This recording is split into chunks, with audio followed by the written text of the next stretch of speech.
Esto no tiene nada que ver conmigo, mamá. Está horrible. Parece cosa de gente mayor. Mira nada más. La voz de mi hija cortó en seco el silencio del salón, y de inmediato todos voltearon a verme. Fue lo mejor que pude comprar, hija mía, respondí, aguantando la respiración para no venirme abajo ahí mismo. Pues mejor no hubieras traído nada, contestó ella, soltando una carcajada junto con sus amigas, mientras señalaban hacia mí como si yo fuera un estorbo, una extra que no pintaba nada, alguien que no valía nada, como si yo no tuviera historia, ni nombre, ni todos esos años de sacrificio y dolor para criar a mi hija yo sola, solo para terminar convertida en motivo de burla frente a desconocidos. Ahí estaba yo, parada en el rincón del salón de fiestas, cargando mi pequeña caja envuelta con papel dorado que había elegido con tanto cuidado en el mercado de San Juan. Durante meses había estado ahorrando centavo a centavo para comprarle esos aretes de perlas a mi hija Carmen para el día de su boda. No eran los más caros del mundo, pero eran hermosos y venían del corazón de una madre que había trabajado toda la vida limpiando casas ajenas para darle lo mejor a sus hijos.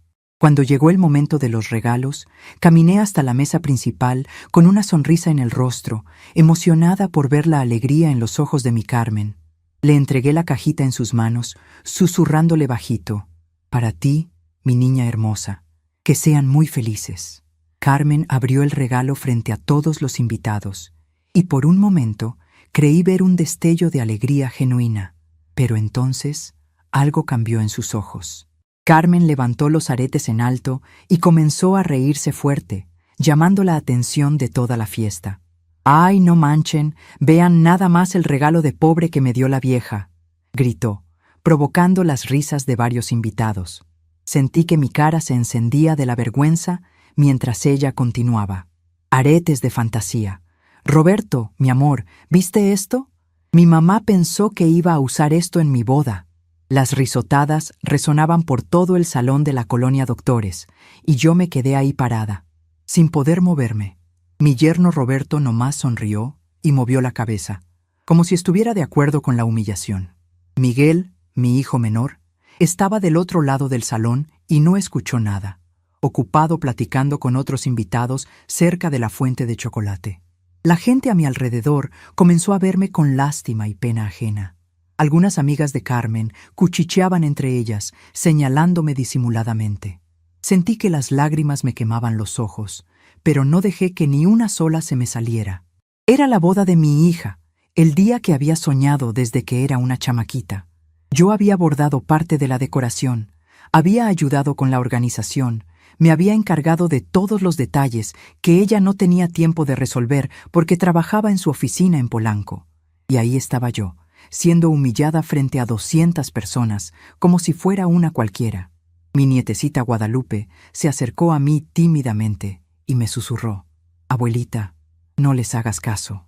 A mí me parecieron padrísimos los aretes, pero ni siquiera sus palabras cariñosas podían borrar el dolor que sentía en el pecho. Carmen había crecido en el barrio de Tepito, donde yo lavaba ropa ajena en las madrugadas para pagarle la escuela particular. Recordé todas esas noches cuando llegaba destrozada de trabajar doble turno limpiando oficinas en el centro histórico, y ella dormía tranquila en su cuarto que yo había pintado de rosa con mis propias manos. Pensé en todas las veces que me quedé sin comer para que ella pudiera tener sus útiles escolares de marca, sus uniformes nuevos cada año, las fiestas de cumpleaños elaboradas que organizaba con dinero que no tenía. Cuando quiso estudiar administración en la Universidad del Valle de México, vendí las joyas que mi difunto esposo Joaquín me había regalado para costear sus estudios, y cuando se graduó, ni siquiera me invitó a la ceremonia, diciendo que solo había lugares para gente importante. Los mariachis seguían tocando Las Mañanitas, mientras yo permanecía inmóvil, sintiendo que algo fundamental se había roto dentro de mí. Las señoras mayores que estaban en las mesas de atrás me miraban con compasión, pero nadie se atrevía a decir nada. Una de ellas, doña Socorro, que había sido mi vecina en la unidad habitacional Nonoalco, Tlatelolco por muchos años, se acercó y me puso la mano en el hombro. «Esperanza, mija, vámonos de aquí», me dijo con voz suave, pero yo no podía moverme. No podía procesar que mi propia hija, la niña por la que había sacrificado toda mi juventud, me estuviera humillando de esa manera frente a toda su nueva familia política de las Lomas. Roberto venía de una familia acomodada de la colonia Roma Norte, y desde que Carmen empezó a salir con él, comenzó a cambiar. Ya no le gustaba que mencionara que vivíamos en un departamento pequeño en Doctores. Ya no quería que acompañara a sus eventos sociales. «Es que no sabes cómo comportarte en esos lugares, ma», me decía. Pero yo nunca imaginé que llegaría al punto de ridiculizarme públicamente en el día más importante de su vida. Los invitados seguían riéndose y comentando el regalo de la suegra pobre, mientras el grupo de música norteña cambiaba a una canción más alegre, como si mi humillación fuera parte del entretenimiento de la noche. Miguel finalmente se acercó cuando vio que algo estaba pasando. «¿Qué pasa, ma? ¿Estás bien?», me preguntó con genuina preocupación en sus ojos. Él siempre había sido diferente a Carmen, más sencillo, más agradecido. Trabajaba como mecánico en un taller de la colonia obrera y nunca se avergonzaba de sus raíces. «No pasa nada, mijo», le respondí, tratando de sonreír. «Solo estoy un poco cansada», pero por dentro sentía como si todo mi mundo se estuviera desmoronando. La niña que había criado con tanto amor y sacrificio acababa de demostrarme que para ella yo no era más que un estorbo, una vergüenza de la que tenía que deshacerse frente a su nueva vida de privilegios. La música siguió sonando, las parejas siguieron bailando, y la fiesta continuó como si nada hubiera pasado. Pero algo había cambiado para siempre esa noche en el salón Jardines de Xochimilco. Mientras veía a Carmen bailar con Roberto, riéndose y disfrutando como si no hubiera acabado de destrozar el corazón de su madre, me di cuenta de que ya no reconocía a la persona en la que se había convertido. Los invitados gradualmente fueron olvidando el incidente, volviendo a sus conversaciones sobre política, el fútbol y los precios de la gasolina. Pero yo seguía ahí parada, sosteniendo los pedazos rotos de lo que quedaba de mi relación con mi hija mayor. Doña Socorro se quedó a mi lado toda la noche, sin decir mucho, solo acompañándome en silencio. Era una mujer sabia que había vivido muchas decepciones en su vida y entendía que a veces las heridas más profundas las causaban las personas que más amamos. «Esperanza», me dijo finalmente cuando la fiesta empezó a terminar. «A veces los hijos se pierden por un tiempo. No pierdas la esperanza». Pero mientras veía a Carmen despedirse de todos sus invitados sin siquiera voltear a verme, sin darme las gracias por todo lo que había hecho para que su día especial fuera perfecto, supe que había perdido mucho más que la esperanza. Había perdido a mi hija. Los meseros comenzaron a recoger los platos, las flores, los restos de la celebración. Las luces del salón se fueron apagando una por una y los últimos invitados se dirigían hacia la salida. Carmen y Roberto se fueron en una camioneta decorada con listones y latas, rumbo al hotel en Acapulco donde pasarían su luna de miel. Ni siquiera se despidió de mí. Miguel me ofreció llevarme a casa en su Tsuru, y durante todo el camino por el eje central, ninguno de los dos habló. Él sabía que algo grave había pasado, pero también sabía que yo necesitaba tiempo para procesar lo ocurrido. Cuando llegamos al edificio donde había vivido por 30 años, Miguel me acompañó hasta la puerta de mi departamento en el segundo piso. «¿Estás segura de que estás bien, ma?», me preguntó una vez más.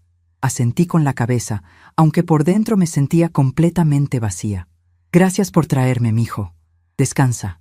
Él me dio un beso en la frente y se fue, preocupado pero sin saber exactamente qué hacer. Entré a mi pequeño departamento de 2 recámaras, cerré la puerta con llave y finalmente me permití llorar. Lloré por la niña que había criado y que ya no existía. Lloré por todos los años de sacrificio que aparentemente no habían significado nada. Lloré por la humillación que había vivido frente a toda esa gente. Esa noche, sentada en mi sillón de tela floreada que había comprado en Tepito hace 15 años, mirando las fotografías de Carmen cuando era pequeña que tenía en la mesita de la sala, me di cuenta de que algo había muerto dentro de mí. No era solo el dolor de la humillación, era algo más profundo. Era la comprensión de que para Carmen, yo ya no era su madre. Era solo un obstáculo, una vergüenza de su pasado pobre que tenía que tolerar. Las lágrimas siguieron saliendo hasta altas horas de la madrugada, mezclándose con el ruido de los camiones que pasaban por la calle y los gritos de los vendedores nocturnos. Al día siguiente, desperté con los ojos hinchados y el corazón pesado. Me preparé un café de olla como siempre, pero no tenía sabor. Todo parecía haber perdido su sentido. Carmen no llamó para agradecerme por la ayuda con la boda. No llamó para disculparse por lo que había pasado. No llamó para nada. Era como si hubiera desaparecido de su vida el momento en que se convirtió en la señora Vázquez. Miguel sí me llamó para ver cómo estaba, pero incluso él parecía no entender completamente la magnitud de lo que había ocurrido. «Ma, ya sabes cómo es Carmen. Se le va a pasar», me decía. Pero yo sabía que esas cosas no se pasan. Esas palabras, esa humillación, esa falta de respeto, quedan grabadas para siempre. Durante los siguientes días, traté de seguir con mi rutina normal. Fui al mercado de Medellín a comprar verduras, visité a Doña Socorro para platicar, fui a misa en la iglesia de San Judas Tadeo como todos los domingos, pero todo se sentía diferente. La gente me preguntaba cómo había estado la boda y yo tenía que fingir que todo había salido perfecto. «Muy bonita», respondía. Carmen se veía hermosa. Y era cierto, se había visto hermosa. Pero su belleza exterior no había podido ocultar la frialdad de su corazón. Algunas vecinas que habían estado en la boda me miraban con lástima, pero nadie mencionaba lo que había pasado directamente. En México, estas cosas se manejan con silencios cómplices y miradas comprensivas. Una semana después de la boda, Carmen finalmente regresó de su luna de miel. No me llamó para contarme cómo le había ido. No me mandó ni siquiera un mensaje. Me enteré de que había vuelto porque Miguel me lo comentó de pasada. Carmen ya regresó de Acapulco. Me dijo durante una de nuestras llamadas. ¿Ya hablaste con ella? Tuve que admitir que no, que ni siquiera sabía que había regresado. Miguel se quedó callado al otro lado de la línea, probablemente procesando lo que eso significaba. Mi propia hija había regresado de su luna de miel y no había considerado necesario avisarle a su madre. Decidí tomar la iniciativa y llamarla. El teléfono sonó varias veces antes de que contestara. «Bueno», dijo con voz fría, como si no supiera quién estaba llamando. «Hola, Carmen. Soy tu mamá. Quería saber cómo les fue en Acapulco». Hubo una pausa larga antes de que respondiera. «Ah, hola. Nos fue bien. El hotel estuvo padre. Esperé a que me contara más detalles, que me preguntara cómo estaba yo, que mencionara algo sobre la boda. Pero no lo hizo. El silencio se hizo incómodo hasta que finalmente decidí llenarlo. Carmen, sobre lo que pasó en la boda». «¿Qué cosa?», me interrumpió, como si genuinamente no recordara haber humillado a su madre frente a 200 personas. En ese momento supe que no había sido un arrebato momentáneo, una reacción emocional del momento. Había sido deliberado, calculado, y ahora estaba fingiendo que no había pasado nada importante. «Lo de los aretes, hija. Lo que dijiste enfrente de todos». «Ay, ma, no exageres. Solo fue un comentario. La gente ya se olvidó». Pero yo no me había olvidado, y sospechaba que muchos de los invitados tampoco. Esa clase de humillaciones públicas tienden a quedarse en la memoria colectiva por mucho tiempo. «Carmen, me dolió mucho lo que dijiste. Me costó mucho trabajo juntar ese dinero para comprarte algo bonito». Otra pausa larga. «Ma, es que no entiendes. Ahora tengo un estatus diferente. No puedo andar usando cualquier cosa. La gente de Roberto tiene ciertas expectativas». Ahí estaba la verdad finalmente expresada con claridad. Su nueva vida de privilegios requería que se deshiciera de todo lo que la conectara con su pasado humilde, incluyéndome a mí. «Entiendo, hija», le dije, aunque en realidad no entendía cómo una persona podía cambiar tanto. Solo esperaba que pudiéramos seguir siendo cercanas. «Claro que podemos, ma, pero tienes que entender que ahora las cosas son diferentes». «¿Diferentes?». Esa palabra resonó en mi cabeza durante días después de colgar el teléfono. Diferentes significaba que los domingos familiares se habían acabado. Diferentes significaba que ya no era bienvenida en su nueva casa de las Lomas. Diferentes significaba que mi papel como madre había sido relegado a llamadas esporádicas y visitas incómodas. Durante las siguientes semanas traté de mantener algún tipo de relación con Carmen, pero cada conversación se sentía forzada, distante. Ella siempre tenía prisa, siempre tenía planes más importantes, siempre tenía una excusa para no poder verme. Miguel, por el contrario, siguió siendo el mismo hijo cariñoso de siempre. Me visitaba los fines de semana, me llevaba al mercado cuando su camioneta estaba funcionando, me contaba sobre su trabajo y sus planes. Pero incluso él parecía notar la tensión que había surgido en la familia. ¿Ya arreglaste las cosas con Carmen?, me preguntaba de vez en cuando. Estamos trabajando en ello, le respondía, sin querer admitir que no había nada que arreglar porque para Carmen no estaba roto. Su nueva vida simplemente no incluía a su madre de la manera en que lo había hecho antes, y eso era perfectamente normal para ella. Mi nietecita Guadalupe era la única que parecía genuinamente preocupada por la situación. A sus 17 años, tenía una sabiduría emocional que su madre había perdido en algún punto del camino. Me mandaba mensajes de texto de vez en cuando, preguntando cómo estaba, contándome sobre la escuela, compartiendo pequeños momentos de su día. «Abue, ¿por qué mi mamá está tan rara últimamente?», me preguntó en uno de esos mensajes. No supe qué responderle. ¿Cómo le explicas a una adolescente que su madre se había convertido en una persona diferente? ¿Cómo le dices que a veces los adultos toman decisiones que lastiman a las personas que más los aman? Los meses pasaron, y la distancia entre Carmen y yo se hizo más evidente. Dejó de invitarme a las reuniones familiares, dejó de consultarme sobre decisiones importantes, dejó de tratarme como a su madre y empezó a tratarme como a una conocida distante con la que tenía que mantener las apariencias. Las pocas veces que nos veíamos, generalmente en casa de Miguel durante alguna celebración, ella era cortés pero fría. Me preguntaba sobre mi salud, me contaba superficialmente sobre su trabajo en la empresa de Roberto, pero nunca hablábamos de nada real, nada profundo, nada que importara realmente. Roberto, mi yerno, me trataba con una cortesía forzada que rayaba en la condescendencia. Me hablaba como si fuera una anciana decrépita que necesitaba que le explicaran las cosas despacio. «Doña Esperanza, ¿cómo está usted?», me decía con esa sonrisa falsa que había perfeccionado en sus años de trabajo en ventas. Pero yo veía en sus ojos el desprecio, la forma en que me evaluaba como si fuera un mueble viejo que había que tolerar. Carmen había encontrado en él al socio perfecto para su nueva vida, alguien que validara su deseo de cortar los lazos con su pasado humilde. Una tarde de octubre, mientras estaba ordenando mis fotografías viejas en cajas de zapatos, encontré una imagen de Carmen cuando tenía 5 años. Estábamos en Chapultepec, en uno de esos paseos dominicales que solíamos hacer cuando el dinero alcanzaba para el camión y un helado. Ella llevaba un vestido amarillo que yo había cosido a mano y tenía una sonrisa enorme mientras abrazaba a un payaso de la calle. Se veía tan feliz, tan inocente, tan llena de amor por la vida y por mí.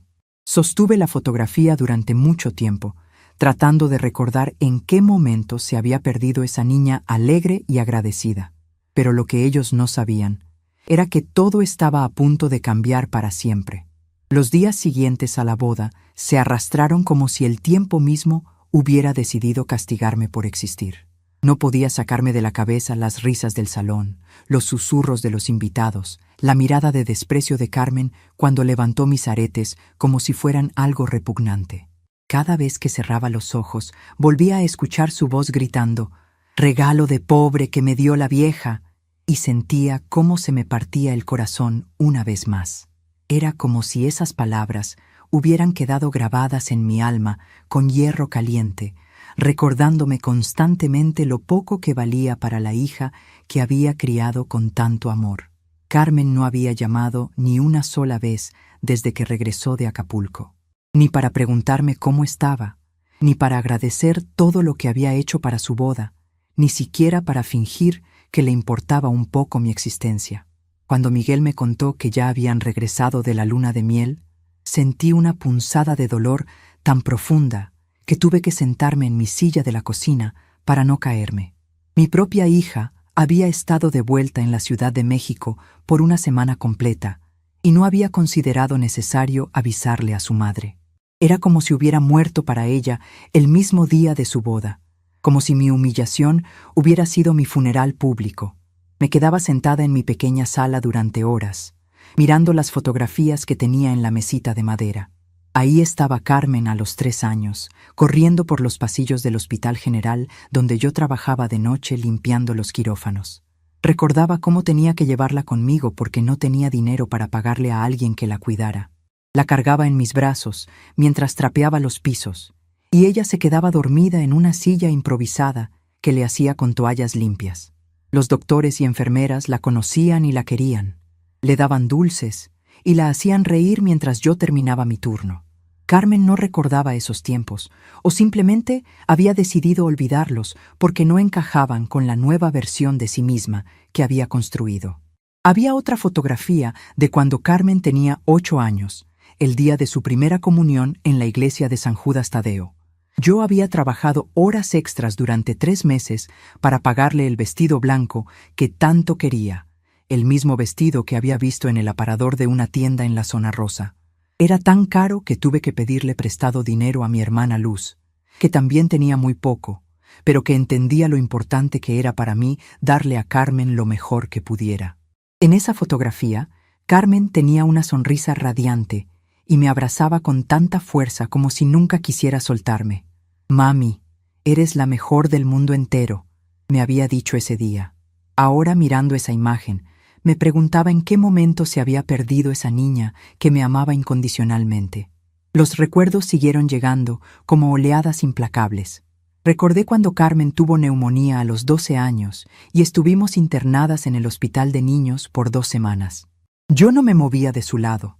Dormía en una silla incómoda junto a su cama. Le compraba gelatinas de colores en el puesto de afuera porque eran lo único que podía tragar. Los médicos me decían que podía irme a descansar, que las enfermeras cuidarían bien de ella, pero yo no quería alejarme ni un minuto. Carmen lloraba cuando yo tenía que salir aunque fuera al baño.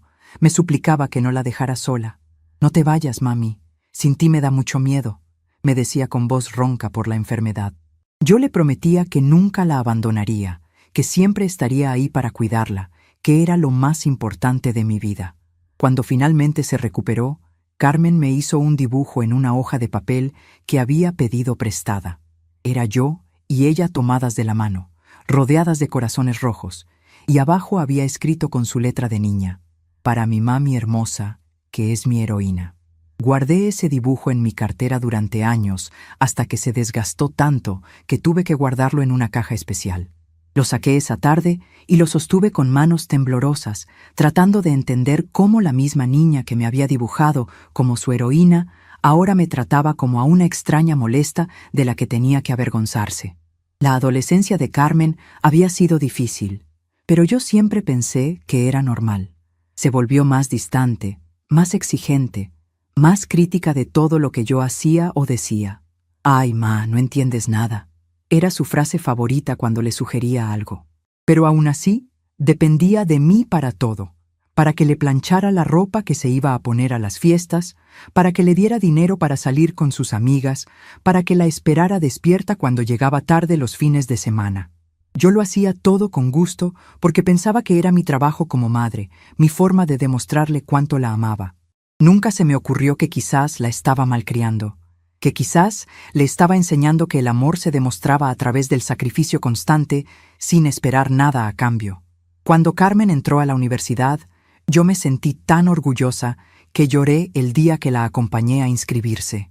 Recorrimos juntas los pasillos de la Universidad del Valle de México, y yo veía cómo otros estudiantes llegaban acompañados de padres bien vestidos, con carros del año, hablando de carreras y oportunidades que yo apenas podía imaginar. Carmen parecía avergonzada de mi presencia, de mis zapatos gastados, de mi bolsa vieja, de la forma en que yo hablaba con demasiado respeto hacia los empleados administrativos. «Ma, no tienes que venir conmigo a todos lados», me dijo ese día. «Ya soy adulta. Puedo hacer las cosas sola». Pero yo no sabía cómo demostrarle mi apoyo de otra manera que no fuera estando físicamente presente. Los años universitarios fueron cuando realmente comenzó a cambiar. Carmen empezó a hablar diferente, a vestirse diferente, a tener amigas que vivían en colonias que yo solo conocía de nombre. Me contaba sobre fiestas en casas de Polanco, sobre restaurantes caros donde iba con sus compañeros de clase, sobre oportunidades de trabajo en empresas importantes. Yo la escuchaba fascinada y orgullosa, pero también empezaba a sentir una distancia creciente entre nosotras. Carmen hablaba de un mundo al que yo no pertenecía, al que nunca podría pertenecer. Y aunque me alegraba ver que tenía oportunidades que yo nunca había tenido, También me dolía darme cuenta de que cada nueva oportunidad la alejaba más de mí. Cuando Carmen se graduó, yo había ahorrado durante meses para comprarle un regalo especial. Había visto un reloj hermoso en una joyería del centro que costaba exactamente lo que había logrado juntar trabajando turnos extra en la oficina de limpieza. El día de la graduación, me vestí con mi mejor vestido, me peiné cuidadosamente y llegué al auditorio de la universidad con mi regalo envuelto y una sonrisa enorme en el rostro. Pero cuando busqué a Carmen entre la multitud de graduados, no me vio. Estaba rodeada de sus amigos y sus familias, posando para fotografías, riéndose y celebrando. Esperé durante horas a que tuviera un momento libre para acercarse a mí, pero nunca llegó. Al final, me fui a casa sin hablar con ella, con mi regalo sin entregar y el corazón destrozado. Esa noche, Carmen llegó a casa muy tarde, emocionada por las celebraciones. «¿Cómo estuvo todo, mija?», le pregunté, tratando de ocultar mi tristeza. «Ah, estuvo padrísimo, ma. Fuimos a cenar a un restaurante súper agradable en la zona rosa. Roberto invitó a todo el grupo. Era la primera vez que mencionaba a Roberto, y noté cómo sus ojos brillaban de una manera diferente cuando pronunciaba su nombre. Le di su regalo esa noche, en la sala de nuestro pequeño departamento, sin ceremonia ni fotografías. Carmen lo abrió con poco entusiasmo, murmuró un «gracias» distraído, y siguió contándome sobre su nuevo grupo de amigos y sobre Roberto, quien aparentemente venía de una familia muy bien acomodada de Las Lomas. Los meses que siguieron fueron un torbellino de cambios.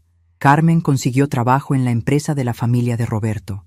Comenzó a ganar más dinero del que yo había visto en mi vida, y empezó a mudarse lentamente hacia un mundo que no incluía nuestro departamento en Doctores.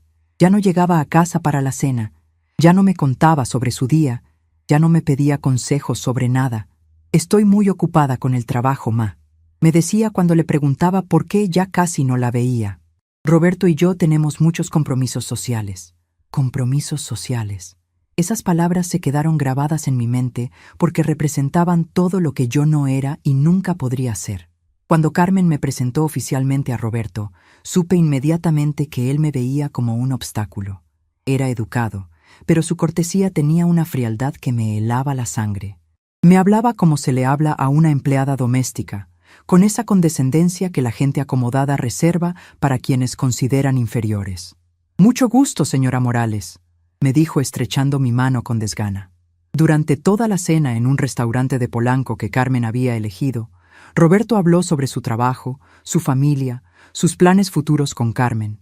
Yo intenté participar en la conversación, pero era obvio que mi presencia los incomodaba. Carmen me daba miradas de advertencia cada vez que yo abría la boca, como diciéndome que me quedara callada y no la avergonzara. La relación entre Carmen y Roberto se volvió cada vez más seria, y yo fui siendo gradualmente excluida de sus vidas.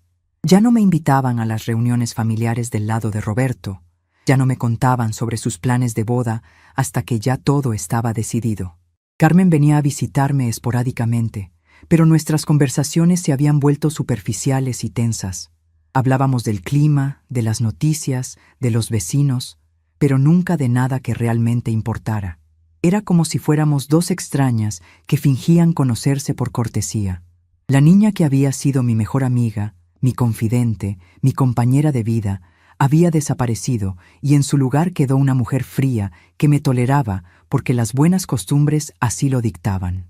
Cuando Carmen anunció oficialmente su compromiso, yo fingí estar feliz, pero por dentro sentía como si estuviera perdiendo a mi hija para siempre. La boda se convirtió en el centro de su universo, y yo fui relegada al papel de ayudante silenciosa. Carmen me pedía que hiciera cosas, que bordara servilletas, que ayudara con las invitaciones, que coordinara con los proveedores, pero nunca me consultaba sobre las decisiones importantes. Era mano de obra gratuita, no la madre de la novia. Roberto y su familia tomaron todas las decisiones que importaban: el lugar, la comida, la música, la lista de invitados. Yo era una espectadora de la boda de mi propia hija. El día de la boda, mientras me preparaba en mi pequeño cuarto, mirándome en el espejo rajado del tocador, traté de convencerme de que todo iba a estar bien. «Es solo una fase», me dije. Cuando se case y se tranquilice, volverá a ser mi Carmen. Me puse mi mejor vestido, me peiné con cuidado, me maquillé un poco para verme presentable. Quería estar hermosa para mi hija en el día más importante de su vida. Tomé los aretes de perlas que había comprado con tanto esfuerzo y los envolví cuidadosamente en papel dorado. Mientras caminaba hacia la parada del camión que me llevaría al salón Jardines de Xochimilco, me sentía llena de esperanza. Quizás ese día Carmen recordaría cuánto me amaba. Quizás vería el amor detrás de mi regalo humilde. Quizás todo volvería a ser como antes. Pero nada volvió a ser como antes. La humillación pública fue solo la confirmación de lo que ya había estado pasando durante años. Yo había perdido a mi hija mucho antes de que ella se casara. La había perdido lentamente, en pequeñas dosis de frialdad, en miradas de vergüenza, en conversaciones cada vez más escasas, en excusas para no pasar tiempo conmigo. La boda fue simplemente el momento en que Carmen decidió hacer público lo que ya era privado, que yo no tenía lugar en su nueva vida. Ahora, sentada en mi sala, rodeada de recuerdos de una hija que ya no existía, me di cuenta de algo que me quitó el aliento. Durante todos esos años, yo había estado rogando por el amor de alguien que ya había decidido que yo no lo merecía. Había estado tratando de recuperar a una niña que había crecido y se había convertido en una mujer que se avergonzaba de sus raíces. Había estado aferrándome a fotografías y recuerdos de una relación que había muerto lentamente, sin que yo me diera cuenta hasta que fue demasiado tarde. Las lágrimas comenzaron a caer de nuevo, pero esta vez eran diferentes. No eran lágrimas de humillación o de dolor agudo. Eran lágrimas de comprensión, de aceptación, de duelo por algo que había perdido hace mucho tiempo, pero que recién ahora estaba reconociendo. Me levanté de mi silla, fui a la cocina, y me preparé una taza de café de olla, como mi madre me había enseñado. Mientras esperaba a que el café se calentara, miré por la ventana hacia la calle donde había visto a Carmen jugar tantas veces cuando era pequeña. Los niños del edificio seguían jugando ahí, llenando el aire con risas que me recordaban a tiempos más simples. Y fue entonces, parada en mi pequeña cocina con el aroma del café llenando el aire, cuando sentí que algo fundamental se rompía dentro de mí. No era solo tristeza o desilusión, era algo más profundo, más definitivo. Era el momento en que finalmente entendí que había pasado años tratando de recuperar algo que ya no existía, suplicando por el amor de alguien que había decidido que yo era una vergüenza. Por primera vez en mi vida, comencé a preguntarme qué pasaría si dejara de suplicar. Esa mañana desperté diferente, como si durante la noche algo fundamental hubiera cambiado dentro de mí. No hubo un momento dramático, no hubo gritos ni lamentos. Simplemente abrí los ojos a las 6 de la mañana, como había hecho durante los últimos 40 años.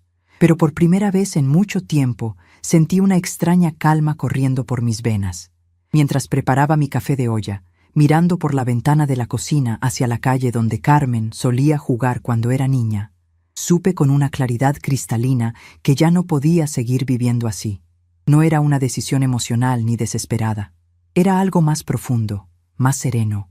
Era el momento en que finalmente entendí que merecía algo mejor que suplicar por el amor de alguien que había decidido que yo era una vergüenza. Me senté en mi mesa de la cocina con una libreta vieja que usaba para hacer las cuentas del mes y comencé a escribir. No era una lista de resentimientos ni una carta de despedida dramática. Era algo mucho más práctico. Una lista de todas las cosas que necesitaba hacer para recuperar el control de mi propia vida. Durante años había estado tan ocupada tratando de complacer a Carmen y mantener una relación que ya no existía, que había olvidado que yo también tenía derechos, que yo también tenía opciones. Escribí despacio, con letra firme. 1.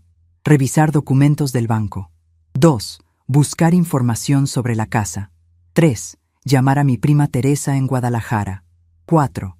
Organizar mis papeles importantes. 5. Decidir qué quiero hacer con el resto de mi vida. La primera parada fue el Banco Azteca en la Avenida Insurgentes, donde había tenido mi cuenta durante más de 20 años. Don Armando, el gerente que me conocía desde que Carmen era pequeña, me recibió con la sonrisa amable de siempre.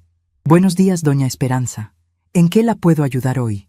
Le expliqué que quería revisar todos mis documentos, todas mis cuentas, todas las autorizaciones que había dado a lo largo de los años.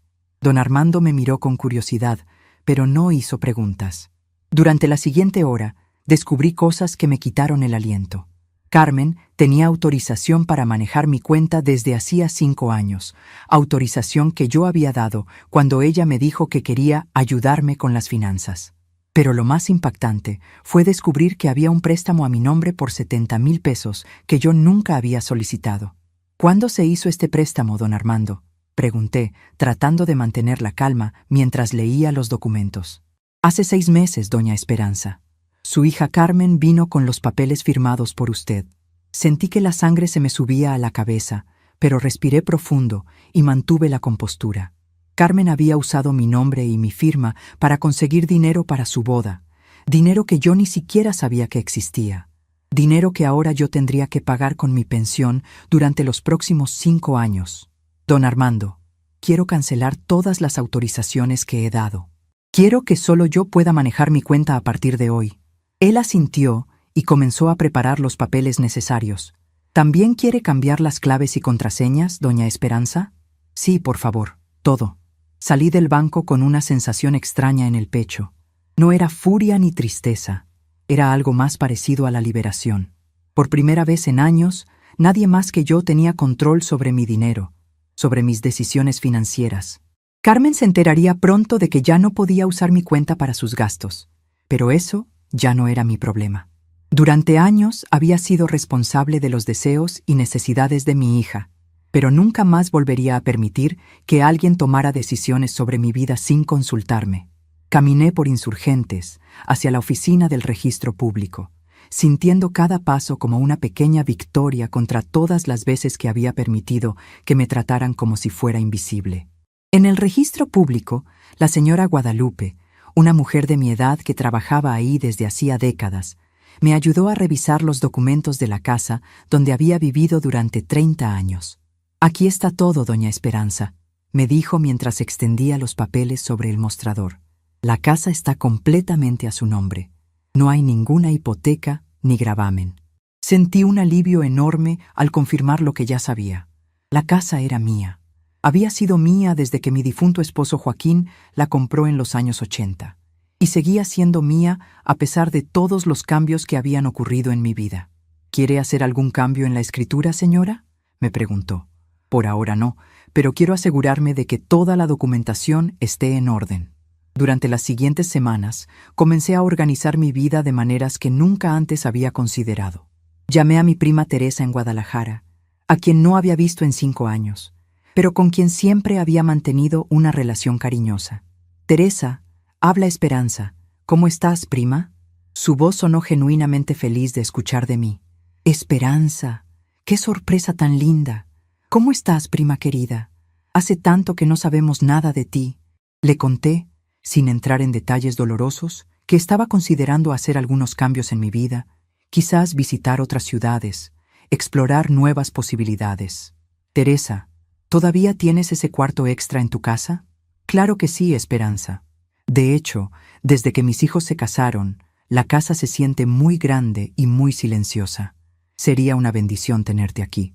La conversación con Teresa me llenó de una esperanza que no había sentido en años.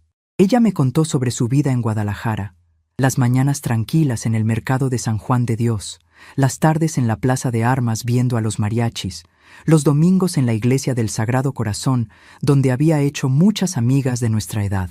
Aquí nadie te conoce, Esperanza. Me dijo sin saber por qué esas palabras eran exactamente lo que necesitaba escuchar. Podrías empezar de nuevo, ser simplemente tú misma, sin cargar con el peso del pasado. Teresa no sabía los detalles de mi situación con Carmen, pero su invitación sincera me dio fuerzas para considerar seriamente la posibilidad de alejarme de todo lo que me causaba dolor. Durante los días siguientes, comencé a hacer pequeños cambios en mi rutina que preparaban el terreno para decisiones más grandes. Cambié mi testamento en el notario público de la colonia Roma, el licenciado Fernández, un hombre mayor que había conocido a través de una vecina. Doña Esperanza, ¿está segura de estos cambios?, me preguntó cuando le expliqué que quería dividir mis bienes de manera diferente. Completamente segura, licenciado. En el Nuevo Testamento, la casa sería para Miguel, mi hijo menor, quien siempre me había tratado con respeto y cariño. Carmen no recibiría nada de la propiedad, aunque sí tendría derecho a algunos objetos personales y fotografías familiares. Las pequeñas joyas que me quedaban serían para mi nieta Guadalupe, quien había mostrado el único corazón genuino en toda esa familia. También comencé a organizar mis pertenencias de una manera que nunca antes había hecho. Separé mis cosas en 3 grupos: lo esencial que me llevaría si decidía irme, las cosas sentimentales que quería conservar y todo lo demás que podría quedar en la casa para Miguel. Fue un proceso emocionalmente agotador, pero también liberador. Cada objeto que tocaba me traía recuerdos. Los platos que había comprado cuando Carmen era pequeña, las fotografías de cumpleaños y navidades que ya no se repetirían, los regalos que había recibido de una hija que ya no me veía como su madre. Pero por primera vez, no me aferré a esos recuerdos con desesperación. Los miré con la serenidad de quien entiende que el pasado ya se fue y que el futuro puede ser diferente. Una tarde, mientras organizaba mi ropa en el armario, encontré el vestido que había usado el día de la boda de Carmen. Lo sostuve en mis manos durante mucho tiempo, recordando las ilusiones que tenía esa mañana, la esperanza de que todo fuera perfecto, la ingenuidad de creer que mi hija había madurado y que nuestra relación mejoraría después del matrimonio. El vestido olía todavía al perfume que me había puesto ese día, un perfume caro que había comprado especialmente para la ocasión. Lo doblé cuidadosamente y lo puse en una caja con otros recuerdos que ya no formaban parte de mi presente. No era un gesto de amargura, sino de liberación. Miguel llegó a visitarme un domingo por la tarde, como lo hacía cada 15 días desde hacía años. Era un ritual que ambos valorábamos. Él me traía pan dulce de la panadería La Esperanza en la colonia obrera. Tomábamos café, me contaba sobre su trabajo en el taller mecánico y yo le preguntaba sobre su novia Lucía y sus planes de futuro. Ese domingo, sin embargo, noté que me miraba de manera diferente, como si percibiera algo distinto en mí. ¿Estás bien, ma? Te veo, no sé, diferente, me dijo mientras mordía un cuerno de mantequilla. Estoy bien, mijo. Mejor que bien, diría yo. Le conté, sin entrar en detalles sobre Carmen, que había estado organizando mis cosas, poniendo mis asuntos en orden. Es bueno hacer eso de vez en cuando, le dije.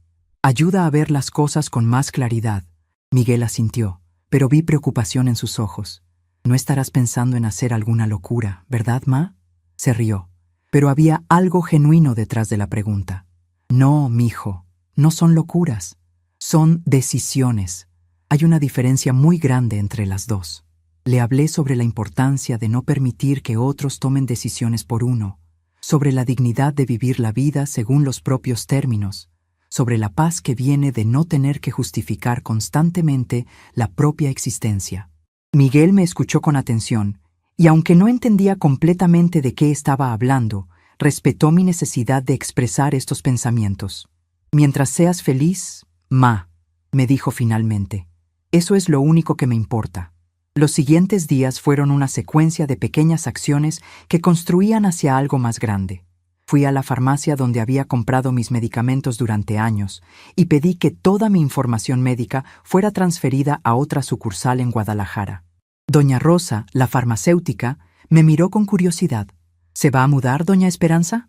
Es posible, le respondí. Estoy considerando algunas opciones. Cancelé las suscripciones que tenía, el periódico que me traían todas las mañanas, la revista de cocina que había estado recibiendo durante 10 años, el servicio de cable que solo usaba para ver telenovelas. Cada cancelación se sentía como cortar una cuerda que me mantenía atada a una vida que ya no me hacía feliz. También visité la iglesia de San Judas Tadeo, donde había ido a misa todos los domingos durante décadas. Hablé con el padre Martínez, un sacerdote joven que había llegado a la parroquia hacía 2 años y quien siempre me saludaba con cariño. Padre, quería agradecerle por todo el apoyo espiritual que me ha dado durante estos años difíciles. Él me miró con esa expresión de comprensión que solo tienen las personas que han escuchado muchas historias de sufrimiento humano. Doña Esperanza, usted siempre será bienvenida aquí, pero también entiendo que a veces necesitamos buscar nuevo terreno para crecer. Sus palabras me confirmaron que la decisión que estaba tomando no era una huida, sino un acto de valentía. El momento definitivo llegó una tarde cuando Carmen finalmente me llamó después de 3 semanas de silencio total. Su voz sonaba irritada e impaciente desde el primer momento. «Ma, ¿qué hiciste en el banco? Roberto fue a usar la tarjeta para unos gastos y le dijeron que ya no tengo autorización. No había ni un hola, ni un ¿cómo estás?, ni una disculpa por las semanas de abandono. Solo reproches y exigencias.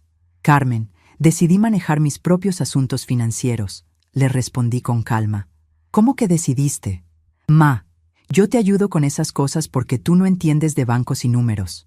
La condescendencia en su voz era tan familiar que ya ni me molestaba. Era solo otra confirmación de que había tomado la decisión correcta. «Entiendo perfectamente bien, Carmen. Entiendo que pediste un préstamo a mi nombre sin consultarme. Entiendo que has estado usando mi dinero para tus gastos durante meses. Entiendo muchas cosas que antes no quería ver». Hubo un silencio largo al otro lado de la línea. Cuando Carmen finalmente habló, su voz tenía esa tone de falsa víctima que había perfeccionado durante años. «No puedo creer que estés actuando así conmigo, Ma. Después de todo lo que hemos pasado juntas, después de lo unidas que siempre hemos sido». Era increíble cómo podía reescribir la historia en tiempo real, cómo podía convertir años de frialdad y desprecio en una narrativa de cercanía y amor. «Carmen, creo que recordamos cosas muy diferentes», le dije simplemente. «Yo recuerdo los últimos 5 años y especialmente recuerdo el día de tu boda». Otro silencio. Esta vez más largo, más tenso. «Ma, si sigues con esa actitud, no sé si podemos tener una relación normal».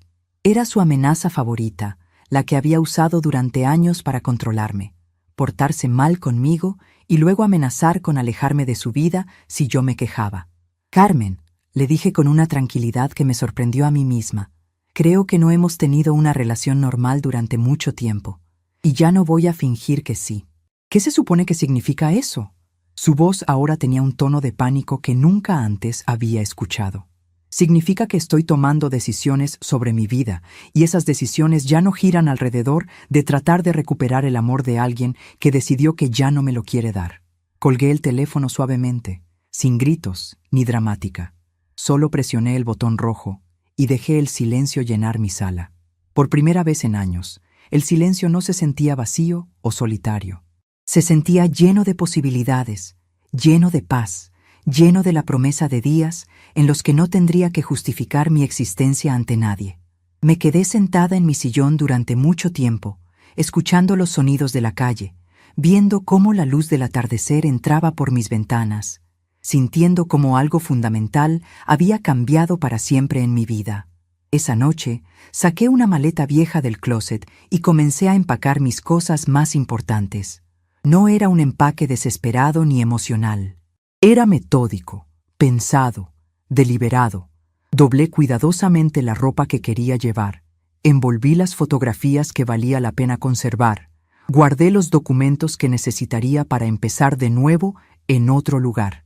Cada objeto que ponía en la maleta era una elección consciente sobre qué quería llevar a mi nueva vida y qué estaba dispuesta a dejar atrás. Cuando terminé de empacar, llamé a Teresa en Guadalajara. «Prima, ¿sigues teniendo disponible ese cuarto?». «Por supuesto, Esperanza». «¿Ya tomaste una decisión?». «Sí», le dije, y la palabra se sintió como la más honesta que había pronunciado en años. «Sí, ya decidí. ¿Te parece bien si llego el próximo viernes?». Teresa gritó de felicidad al otro lado de la línea. «¡Claro que sí! Esperanza, esto va a ser maravilloso. Te voy a enseñar toda la ciudad, te voy a presentar a mis amigas, vamos a ser tan felices juntas». Su entusiasmo genuino me llenó de una alegría que había olvidado que podía sentir. Mientras me preparaba para dormir esa noche, miré alrededor de mi pequeño departamento, el lugar donde había vivido las mejores y peores épocas de mi vida. No sentí nostalgia ni miedo. Solo sentí gratitud por todo lo que había aprendido ahí y emoción por todo lo que estaba por venir. Había tomado la decisión más importante de mi vida, elegir mi propia felicidad por encima del deseo de ser amada por alguien que había decidido que yo no era digna de amor. Y por primera vez en años, Me dormí sin preocuparme por lo que Carmen pensaría de mí mañana. La mañana del viernes llegó con una claridad que no había sentido en años. Desperté temprano, no por ansiedad, sino por emoción genuina. Había empacado mis maletas la noche anterior, dejando la casa limpia y ordenada para Miguel, quien vendría más tarde para recibir las llaves y los documentos.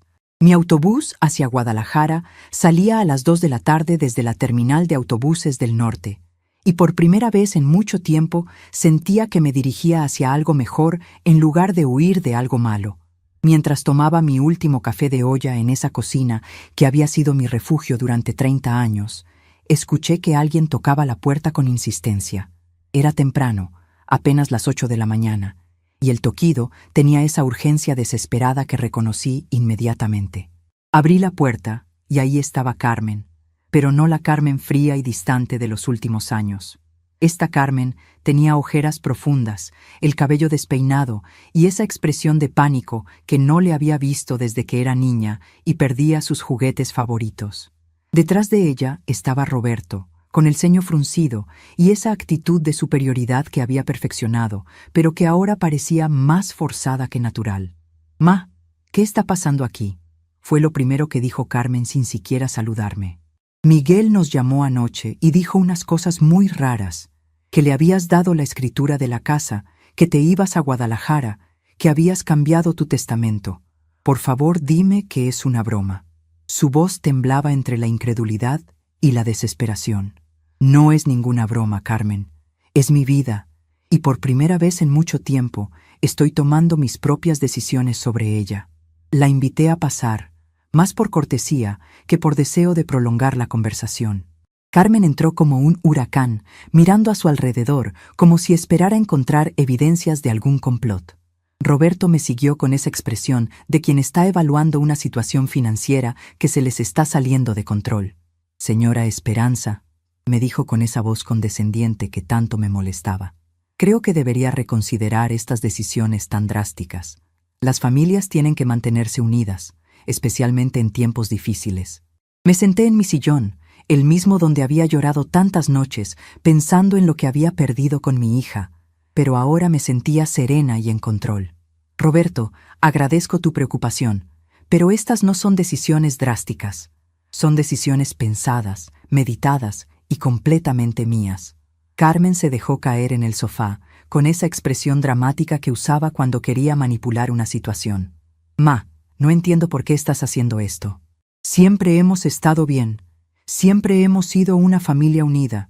¿Por qué de repente quieres destruir todo?». Era increíble cómo podía reescribir la historia, incluso en tiempo real, convertir años de frialdad en una narrativa de armonía familiar. «Carmen, creo que tenemos recuerdos muy diferentes de cómo ha sido nuestra relación en los últimos años», le dije con calma. «Yo recuerdo el día de tu boda, cuando me humillaste frente a 200 personas. Recuerdo años de sentirme como un estorbo en tu vida. Recuerdo descubrir que pediste un préstamo a mi nombre sin consultarme. Recuerdo muchas cosas que tú, aparentemente, has olvidado». El silencio que siguió fue tenso e incómodo. Carmen abrió y cerró la boca varias veces, buscando las palabras que pudieran desarmar la verdad que acababa de expresar. Roberto se aclaró la garganta, claramente incómodo con la dirección que estaba tomando la conversación. «Ma, si estás enojada por lo de la boda, ya te pedí disculpas por eso», mintió Carmen descaradamente. En ningún momento me había pedido disculpas. De hecho, había fingido que no había pasado nada importante. «Carmen, nunca me has pedido disculpas, nunca has reconocido que me lastimaste, y honestamente, ya no las necesito. He encontrado algo mucho más valioso que una disculpa forzada. He encontrado mi propia dignidad». Estas palabras parecieron golpearla como si hubiera recibido una bofetada. Por primera vez en años, vi en sus ojos algo parecido al miedo genuino. No era el miedo de perder a su madre, sino el miedo de enfrentar las consecuencias de sus propias acciones. Roberto decidió cambiar de táctica, adoptando ese tono empresarial que usaba cuando quería parecer razonable. «Señora Esperanza, entiendo que haya habido malentendidos familiares, pero debemos pensar en el futuro de manera práctica. Carmen y yo hemos estado considerando cuidar de usted en sus años dorados. Tenemos los recursos, tenemos el espacio en nuestra nueva casa. No tiene sentido que se vaya a vivir con extraños cuando su familia puede cuidar de usted aquí. Era la propuesta más hipócrita que había escuchado en años.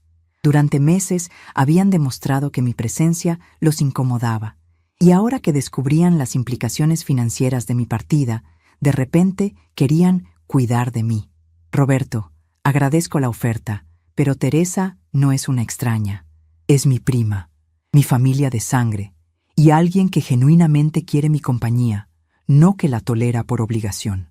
Vi cómo Carmen y Roberto intercambiaban miradas rápidas, esa comunicación silenciosa que tienen las parejas que han conspirado juntas durante mucho tiempo. Además, continué, he vivido sola durante los últimos 10 años desde que murió mi esposo, y he demostrado que puedo cuidar de mí misma perfectamente bien. No necesito que nadie me cuide como si fuera una niña. La idea de ser una carga para alguien más me resultaba repugnante, especialmente para alguien que me veía como un obstáculo para su felicidad. Carmen se levantó del sofá y comenzó a caminar por la sala con esa energía nerviosa que tenía cuando las cosas no salían como ella quería. «Ma, esto es ridículo. Nosotros somos tu familia real. Guadalupe te extraña muchísimo. Miguel está confundido y preocupado y yo te necesito». Esas últimas palabras las dijo con voz quebrada, pero ya no tenían el poder de manipularme como antes. «Carmen, Guadalupe puede visitarme en Guadalajara cuando quiera. Es una ciudad hermosa y será una aventura para ella. Miguel entiende y respeta mis decisiones. Y en cuanto a que me necesitas», hice una pausa, eligiendo mis palabras cuidadosamente. «Creo que me necesitas ahora porque te has dado cuenta de las implicaciones prácticas de mi ausencia, no porque genuinamente valores mi presencia en tu vida». Roberto se acercó a la ventana y comenzó a mirar hacia la calle, calculando probablemente el valor de la propiedad que acababan de perder. «Señora Esperanza, ¿ha considerado las implicaciones legales de estos cambios tan súbitos? Los testamentos pueden ser impugnados, especialmente cuando hay indicios de que la persona no estaba en plenas facultades mentales al hacer los cambios». Era una amenaza apenas disimulada, su forma de insinuar que podrían declararme mentalmente incompetente si no revertía mis decisiones.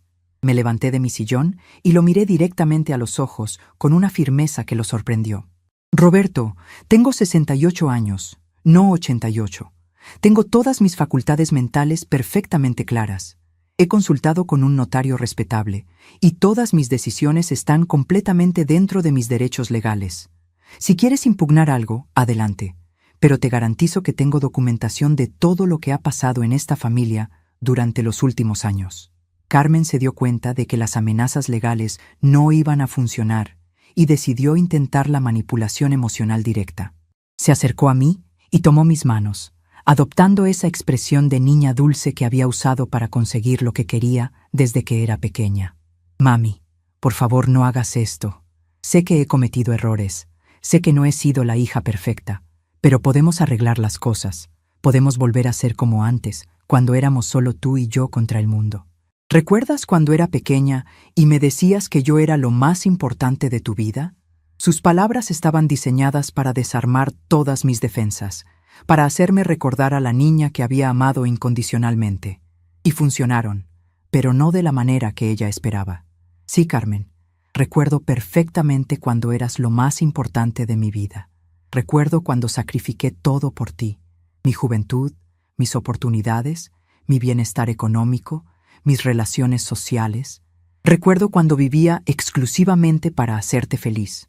Las lágrimas comenzaron a brotar de mis ojos, pero no eran lágrimas de debilidad, sino de liberación. Pero también recuerdo el momento en que me di cuenta de que, para ti, yo nunca fui lo más importante. Fui útil mientras me necesitaste, y me convertí en un estorbo cuando ya no me necesitaste más. Y está bien, Carmen. Los hijos crecen, se independizan, forman sus propias familias. Pero también está bien que las madres decidamos vivir para nosotras mismas cuando ya cumplimos nuestro papel. Roberto se acercó nuevamente, esta vez con una expresión más desesperada. «Señora Esperanza, seamos prácticos. Usted ha invertido toda su vida en esta casa, en esta familia, en esta ciudad. ¿De verdad va a tirar todo eso por la borda por un conflicto familiar temporal? Roberto, Le respondí con una sonrisa que me sorprendió a mí misma por su serenidad. No estoy tirando nada por la borda. Estoy recogiendo los pedazos de lo que queda de mi vida y decidiendo hacer algo hermoso con ellos. Durante años me he sentido como una espectadora de mi propia existencia, esperando que otros decidieran si tenía valor o no. Ya no más. Carmen comenzó a llorar, pero eran lágrimas de frustración más que de tristeza genuina. ¿Y qué se supone que vamos a hacer sin ti? ¿Quién va a cuidar de Guadalupe cuando tenga problemas? ¿Quién va a ayudar cuando necesitemos apoyo familiar? Ahí estaba la verdad finalmente expresada sin filtros. No me extrañarían a mí como persona. Me extrañarían por los servicios que proporcionaba, por ser la red de seguridad emocional y económica de la familia. Carmen, ustedes son adultos exitosos, con recursos económicos abundantes. Pueden contratar las ayudas que necesiten. Pueden resolver sus propios problemas familiares. Y Guadalupe tiene padres que pueden cuidar de ella. Era liberador finalmente decir en voz alta lo que había estado pensando durante meses. Miguel llegó a las 10 de la mañana, como habíamos acordado. Entró y inmediatamente sintió la tensión en el ambiente. Carmen y Roberto estaban sentados en el sofá con expresiones derrotadas, y yo estaba tranquila en mi sillón, con mis maletas ya listas junto a la puerta. ¿Qué está pasando aquí?, preguntó Miguel, mirando a su hermana con preocupación. Miguel, tu madre se ha vuelto loca, le dijo Carmen inmediatamente. Está regalando la casa, está cambiando testamentos, se va a ir a vivir con extraños a Guadalajara. Tienes que hacerla entrar en razón. Miguel me miró con esos ojos comprensivos que siempre había tenido, esperando mi versión de los eventos. Mijo, no me he vuelto loca. He tomado decisiones sobre mi propia vida, algo que debería haber hecho hace muchos años. La casa es tuya ahora, y confío en que la vas a cuidar y a ser feliz en ella. Carmen está molesta porque estas decisiones no la benefician directamente, pero son mis decisiones que tomar. Miguel asintió lentamente, procesando la información. ¿De verdad te vas a ir, ma? Sí, mijo, pero no es un adiós para siempre. Guadalajara no está en otro planeta. Puedes visitarme cuando quieras, y yo vendré a verte también.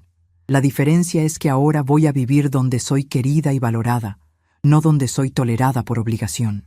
Carmen se levantó bruscamente, con esa expresión de drama que había perfeccionado durante años.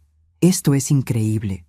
Después de todo lo que hemos hecho por ti, después de toda la paciencia que hemos tenido, así nos pagas. Pues ¿sabes qué, ma? Si te vas, no esperes que te recibamos con los brazos abiertos cuando te des cuenta de tu error y quieras regresar. Era su última carta, la amenaza final. El chantaje emocional de cortarme completamente de su vida si no cedía a sus demandas. Pero esta vez, en lugar de aterrorizarme como había hecho durante años, esas palabras me dieron una extraña sensación de paz. Carmen, hace años que no me recibes con los brazos abiertos. Hace años que tengo que rogar por migajas de tu atención y tu cariño. No voy a extrañar algo que ya había perdido hace mucho tiempo. Me levanté y fui hacia mis maletas. Miguel se acercó y me dio un abrazo largo y genuino.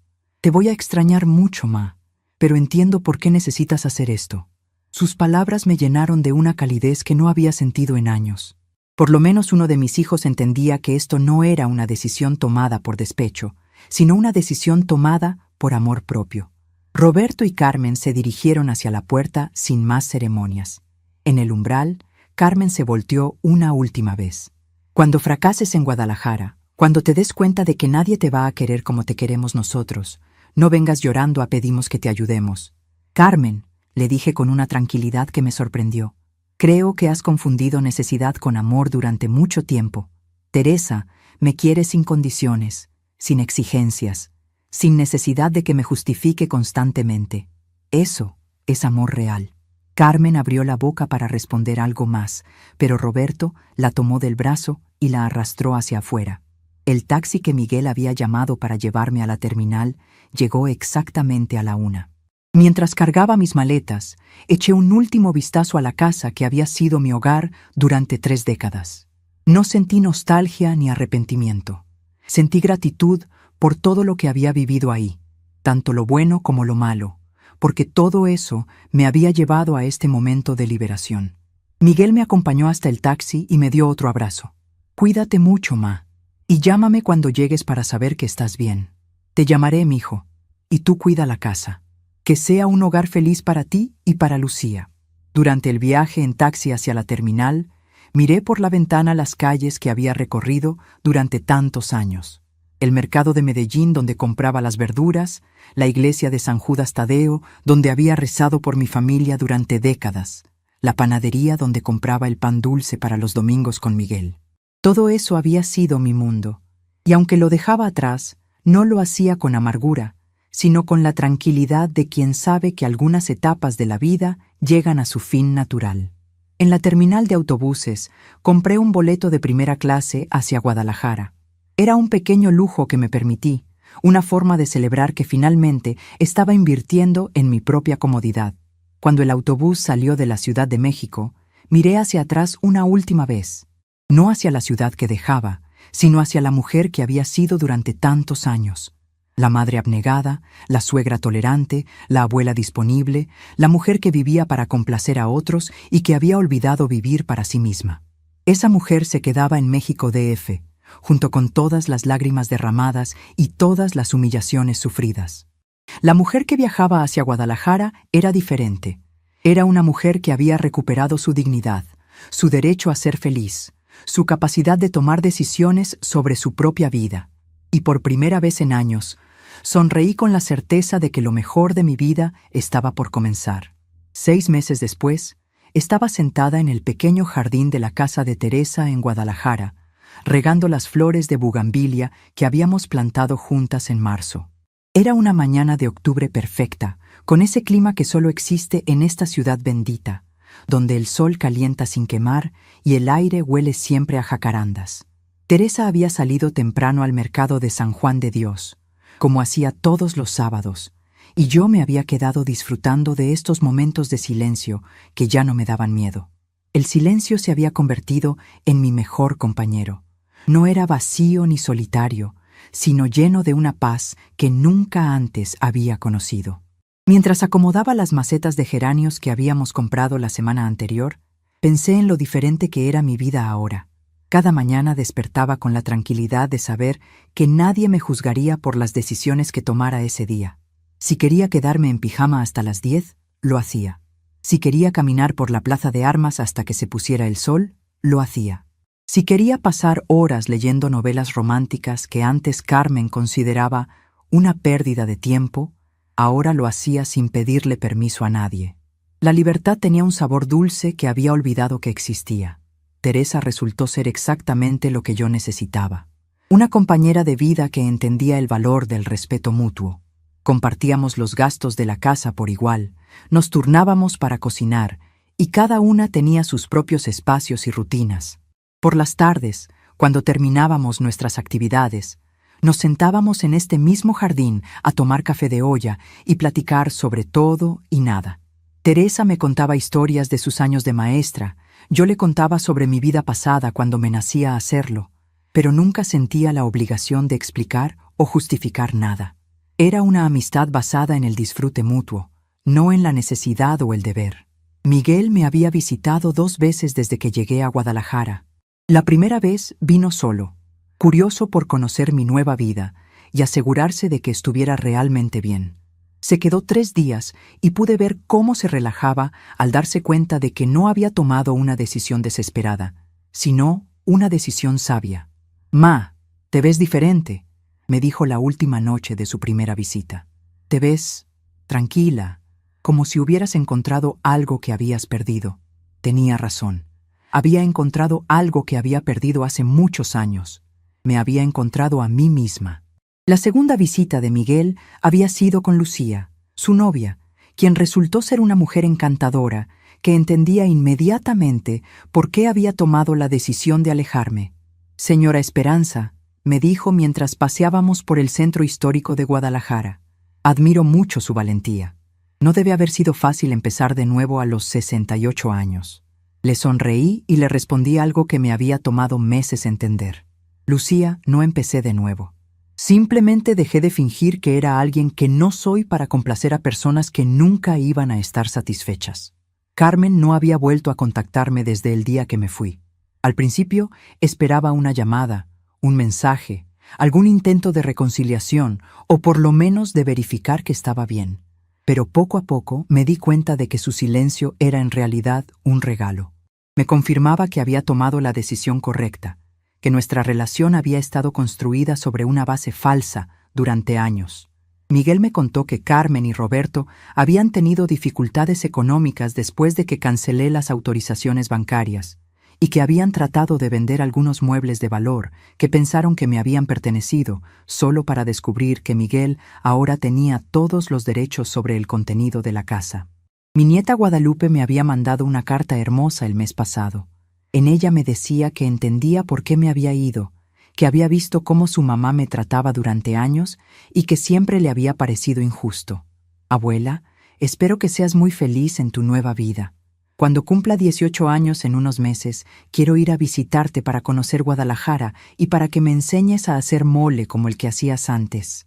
Esa carta la guardé en mi cajón especial, junto con las pocas fotografías que valía la pena conservar y una flor seca de las primeras bugambilias que habían florecido en nuestro jardín.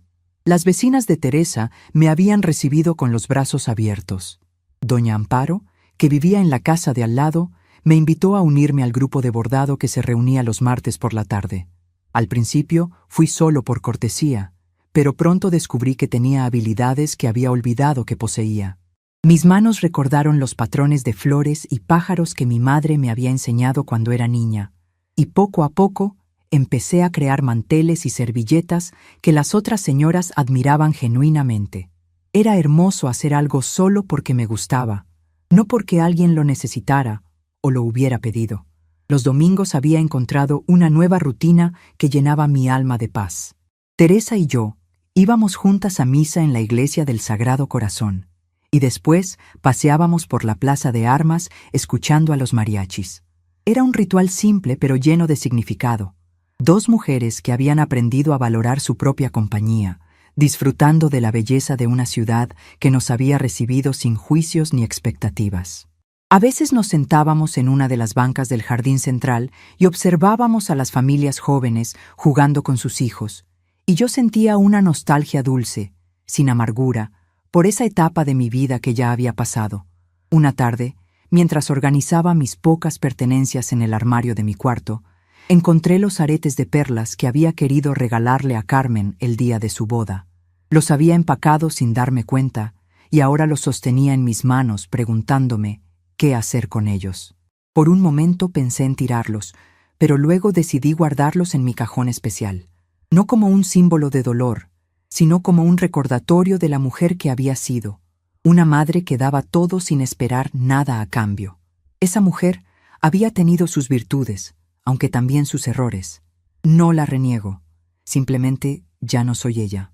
Al atardecer de ese día, mientras regaba nuevamente mis flores y veía cómo la luz dorada se filtraba entre las hojas de los árboles, sentí una gratitud profunda por el camino que me había llevado hasta aquí. No había sido fácil.